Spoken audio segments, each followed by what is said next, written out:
by a few years on it. I used to think it was 5, it's 6.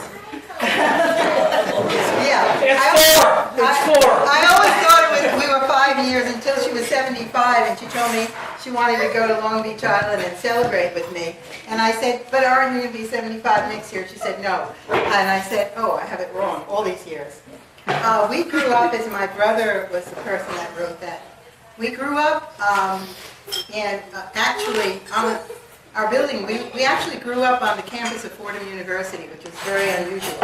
And our fathers were brothers. And our fathers were brothers, yeah.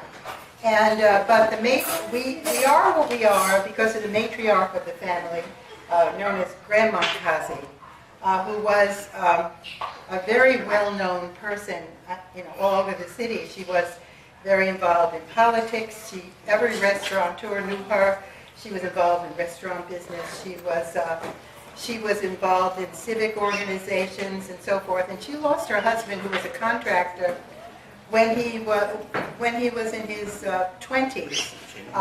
They were building a marquee of a theater in Queens, and the building collapsed. Something happened, the building collapsed, and she was a formidable person. Everyone knew Grandma Kazi, judges and so forth.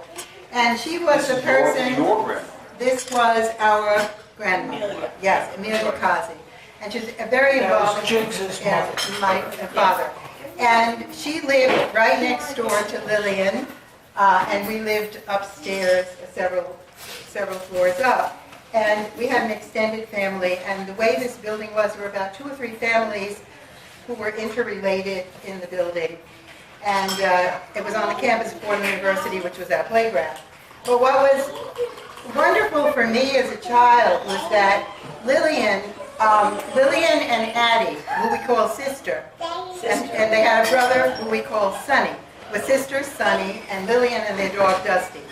And what was very fascinating is that my mother, who was not a Kazi, my mother was a very perfectionist, and we couldn't keep toys in the house, or everything had to be clean, and so forth and so on. And so we would like to go play down in their house, which was more flexible. And what I used to love to do was to go into Sister and Lillian's bedroom, because Sister had all these boyfriends, and she had all these exotic boyfriends, like a guy named Tony Turco or something. And she had these boyfriends that were they used to travel all over the world, and they would bring gifts and scarves and different things. And then both Lillian and Sister had a flair for the dramatic, which I inherited too. They had a flair for the dramatic, and they would tell me all these stories. And I used to believe them. And she'd say, you see this scarf that Tony brought me? This belonged to some princess in some country. And Lillian would just stand up, and they would tell me all these fantastic stories. So we would entertain ourselves for hours in this room. And what Lillian didn't like is she used to have to, for a while, I went to Catholic school most of the time, but and even became a nun for 12 years. But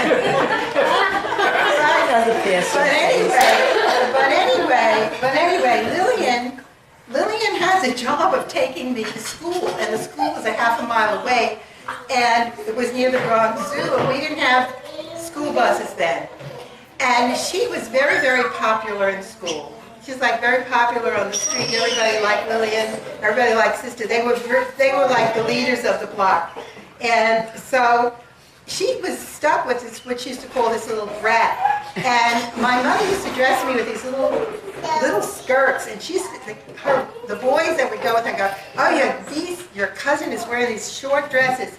And we would have to walk to this school that was very far away, and they would walk fast, and I was a little child. I mean, I was a little kid, like 5, and I would be walking like this, and she would go, listen, you know, marks in the sidewalk, there's like the scores in the concrete. She taught me one day, she said, listen, this is what you've got to do. My friends are getting annoyed. You've got to go like this. You've got to go from one line to the other. And I was this little kid, and I was like, so then they got worse, and they go to me, oh, If you step on the line, it was during the war, you're a German. So I was going through the streets like this. I went to the school with Lillian. So then she goes to junior. Lillian was always like won all the awards in school, but all the Kazi kids did, not only Lillian. Everybody got awards in school. So Lillian was like very big in the school because she was now in junior high school. And now I was in the Catholic school. So Lillian was like the pet of all the teachers in this school. So one day, Fordham Road at that point was the Cross Bronx Expressway. There was no Cross Bronx Expressway. And all the trucks would pass and everything. And so I was there after school and I had on my school hat. And I'm on one corner of Fordham Road. And one of my friends said to me, there were a bunch of boys, they said, who will give somebody $1 if you lie down in the middle of Fordham Road? We'll give you $1. So this was the Cross Bronx Expressway, the trucks and everything. So I said to myself, I'll wait for the light. Lie down and make $1. $1 was a lot of money. So anyway, I go, I'll do it. And they go, really? I go, yeah, I'll do it. So the light turns green, the light turns red. I go in the street and I lie down. And so I come back and the kids go, oh, that's not fair. I said, but I won. Meanwhile, Lillian is on the other side of the street looking at me with daggers. Next to her is this prim and proper, prudish lady with her hair in a braid like this. And it's her Italian teacher, Miss Costanzo. And Miss Costanzo's brother was a very prominent Jesuit in Fordham University. And she was like an icon in the Catholic Church. Well, she sees me with the Catholic school hat on, and she comes across the street and says, young lady, what is your name? I say to her, Emily Kazi. She goes, are you related to Lillian? And Lillian is there, and Lillian is like dying. This is a relative of yours. It's scandalizing Catholic Church, the school, and this.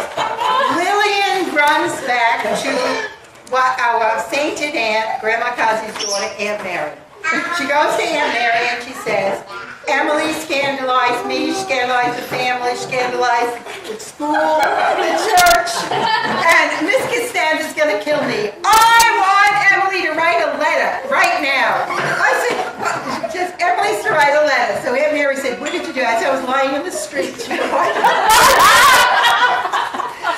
in the street because I wanted to make $1.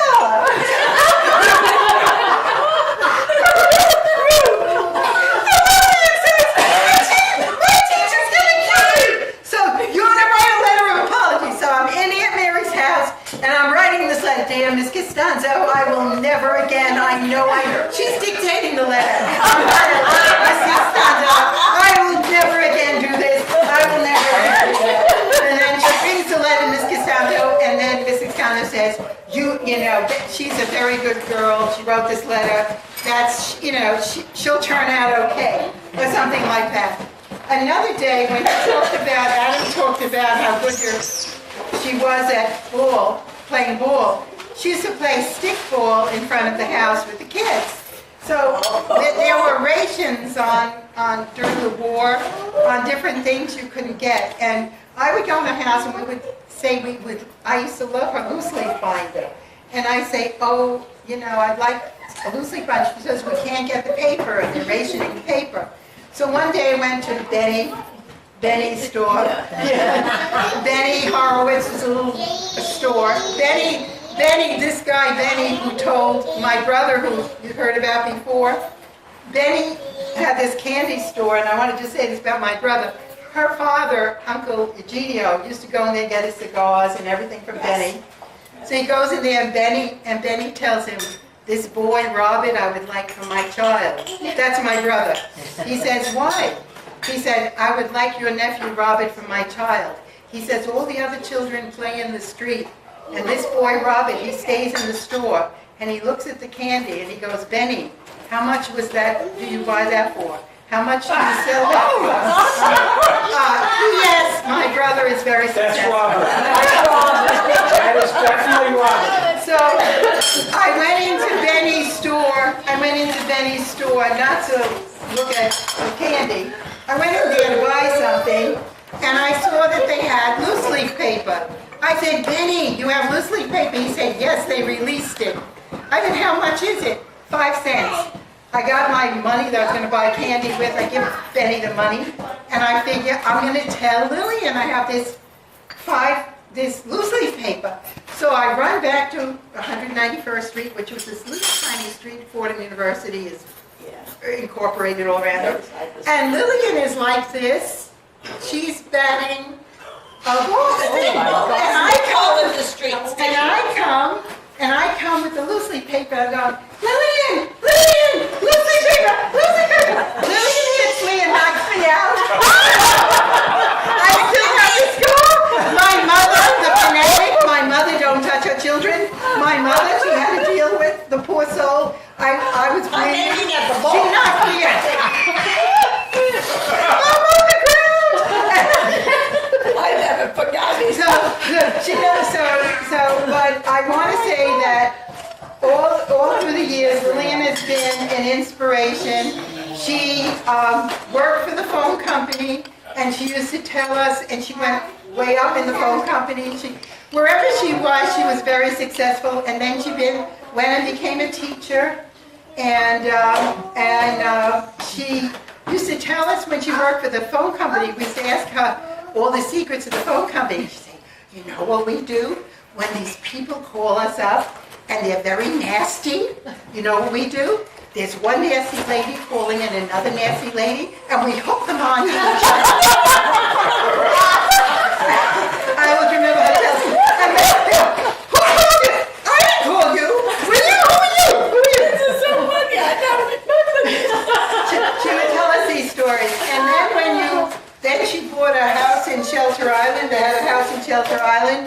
And then I was always fascinated that she had a house on the lake. And she always would say to me, the house, you have to get a house that you have to decide. Do you want to watch the sunrise? Or do you want to watch the sunset? And do you want to be able to get there by public transportation or not? So Lillian, I have my house that I watch the sunset. I never went on public transportation, but I can. But my sister who passed away used the public transportation, and we dedicated the beautiful thing, because she always quoted you. She said, Lillian always said, public transportation, and my sister was a big advocate, so we have a beautiful, the bus shelter in Greenwood Lake has a beautiful view donated by us. Yes, it's donated to Linda with a beautiful view of the lake, and it's in your inspiration that Linda always said, Lillian always said, buy someplace that's accessible for public transportation. We love you, and many more years.